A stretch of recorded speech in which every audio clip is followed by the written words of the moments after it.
Hey everybody, welcome to the channel. Welcome to Rob Squad Reactions. We have got another amazing video for you guys today with someone that we really enjoy the channel. We know y'all loved it whenever he joined us as well. But before we get to that, you're here as always with your boy Jay. Hey y'all, you're also here with your girl Amber, and today we're back with another edition of Inside Reaction. This week we're going to listen to, for the first time, to 3 songs from the 1960s, which are about protesting the Vietnam War. We are also told that these songs are very emotional, and we're really eager to hear them.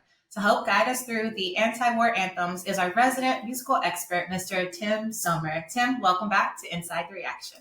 Okay, thank you so much for your kind introduction. And also, thank you for letting me be a part of the Jay and Amber experience. And thank you to all of your subscribers who so kindly reacted to my earlier visits with you guys. Well, the last time we had you on the show was so much fun. I loved seeing the It was, comments. wasn't it? Yeah, it was so much fun. I love seeing the comments on the video. So I know that you have something that is definitely a little bit heavier for us today, but definitely something we're ready to hear. You know, we all have different ideas of what the 1960s were about. And we think, well, what were the 1960s? Was it free love? Was it the Beatles? Was it even Herman's Hermits or the Cowsills? Yeah. Was it Bewitched? Was it mini skirts? But the fact is, if you were a young man, if you were in high school or junior high even, and it was the 1960s, there was probably one thing that you were thinking of more than anything else, more than you were thinking about miniskirts even. You were probably thinking about the draft. And that's because in the 1960s, every male in America between 18 and 25 had to register for selective service. And of all of those men, every man between 18 and 25 in America who had to register, 2 million of those men got drafted. And getting drafted in the late 1960s and early 1970s meant mostly only one thing, that you would probably end up in Vietnam. Because at that time, we were engaged in a controversial war, and I'm not going to make any judgments here today, because to make judgments is to dishonor the people who served. Right. By the late 1960s, and this is a bit of an astounding fact, Americans were dying in Vietnam at the rate of 1,000 a week. 1 out of every 10 Americans, American boys, who registered for selective service were drafted. 1 out of every 10 who were drafted ended up killed or wounded in Vietnam.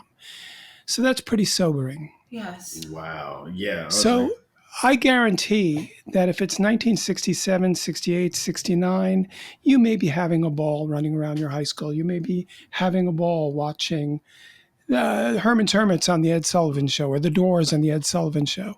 But really, what's first and foremost on your mind is getting drafted. Oh, no doubt. I would have, oh my goodness, I would have been stressing about that. Like you said, that on a little boy's mind, like you said, I'd be thinking of that more than miniskirts. Like you That's mentioned, right. that is wild knowing that you could be pulled from your family like that. Now, many of the songwriters of the time addressed Vietnam in the draft. Phil Ochs, who was based in New York, was one of the best of them, one of the most articulate, one of the most talented, and one of the most committed singer-songwriters of the decade. One of his most famous anti-war anthems was called I Ain't Marching Anymore, and it details how war and the death of young men has defined the American way of life since the beginning of the Republic.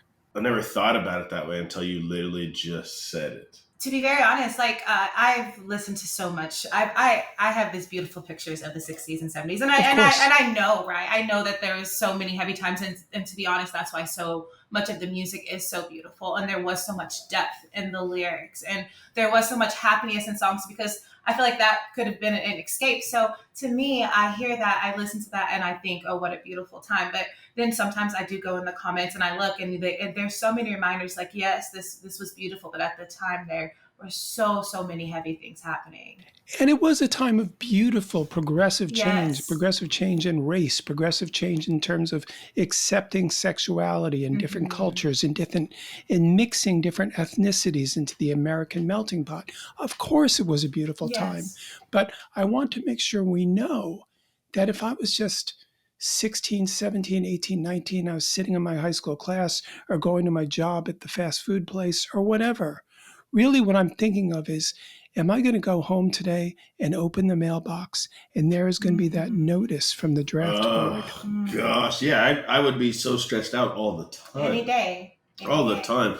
So we hear you got a song, and you said Phil Ochs. Is that who you got That's for us correct. today? That's correct. A wonderful singer-songwriter. He wrote many famous songs and many famous anthems protesting about race relations, about the civil rights movement. But this is probably his number one most famous song. It's about the wars. It's about all wars, and it's called "I Ain't Marching Anymore." Awesome. We're ready to dive right into it. Guys, make sure y'all like the video, hit subscribe. Let's check out some Phil Ochs.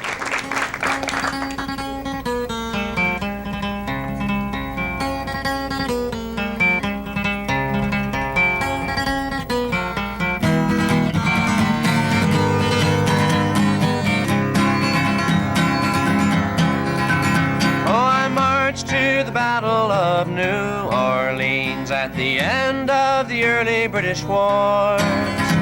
The young land started growing, the young blood started flowing, but I ain't marching anymore. For I killed my share of Injuns in 1,000 different fights. I was there at the Little Big Horn. I heard many men lying, I saw many more dying, but I ain't marching anymore. It's always the old to lead us to the wars, always the young to fall. Now look at all we've won with the saber and the gun. Tell me, is it worth it all? For I stole California from the Mexican land, fought in the bloody Civil War. Yes, I even killed my brothers and so many others, but I ain't marching anymore. For I marched to the battles of the German trench in a war that was bound to end all wars. Oh, I must have killed 1,000,000 men, and now they want me back again, but I ain't marching anymore. It's always Just the lyrics in this. Yeah. He said pretty much he's like the old start the war, and the young pretty much go out there and give. It's always the old that lead the young to their fall, or maybe Yeah, I mean along those lines, yeah. And goodness, he's dropping so much knowledge here. That's right. He's talking about even the Civil War, where we fought against each other. He said we fought against our brothers. And this is why it's so important not to make any judgments necessarily about the young men who fight. That's right. Yes. Well, and then Because go ahead. there's a wonderful, wonderful quote. Someone once asked a Southern soldier during the Civil War, "Why are you fighting us? Why are you defending slavery? You don't own any slaves. You're poor. Why are you fighting us?" And the Southern soldier said, "I'm fighting you because you're down here." You're down here.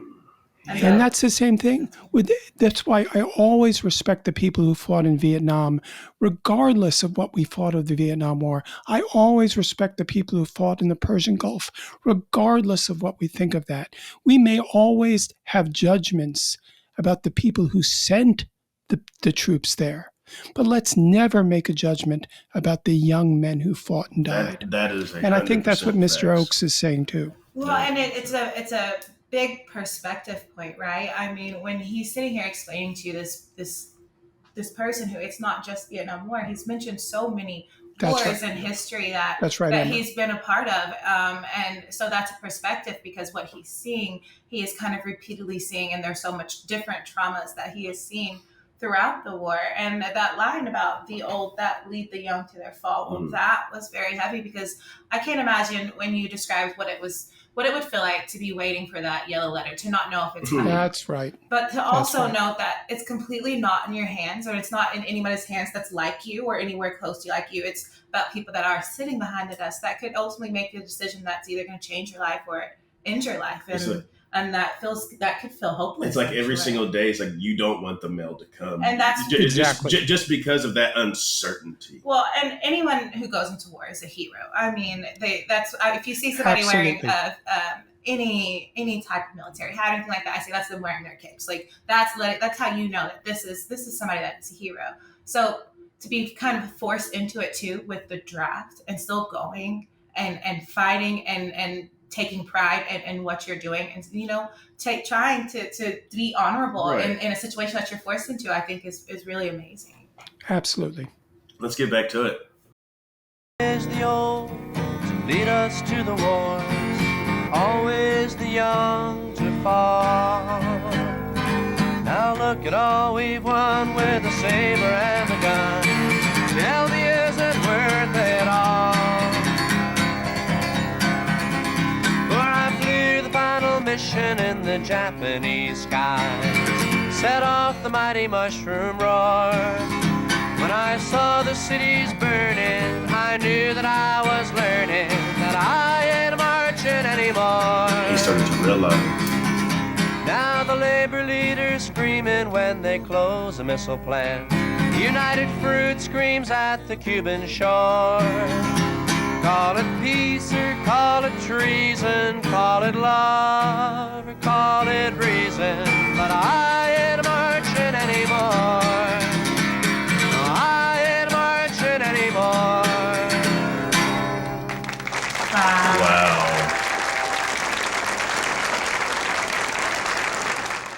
It's like he was, like I said, anti-war. He said, I'm not marching. Like, I'm putting my foot down. Like, I've seen this, I've done that, I've been did this. Like, no, and I agree with what you said earlier. Anyone who signs up and goes into the service, to me, is a hero, because you are. I mean, ultimately, at the end of the day, you are willing to go out there and lose your life for the freedom of every single buddy in our nation. So, anyone who serves in the military has done so either to better their own life because they thought it was a step up for them, in a way, a step to college, a step to better housing, a step to better education, or to serve their country. I think everyone who serves in our military has to be honored, regardless of whatever we think of the people sending them to war.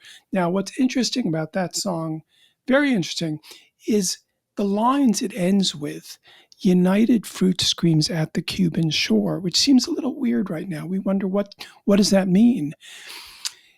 After Castro took over Cuba around 1960, amongst the people who were the angriest, amongst the people who wanted us to go in with guns, with nuclear weapons even, and take Cuba back, was United Fruit, were the people who were growing pineapples and bananas because they lost so much money. The Dole people lost so much money when they lost the pineapples and bananas in Cuba. Was that a reason to start a war?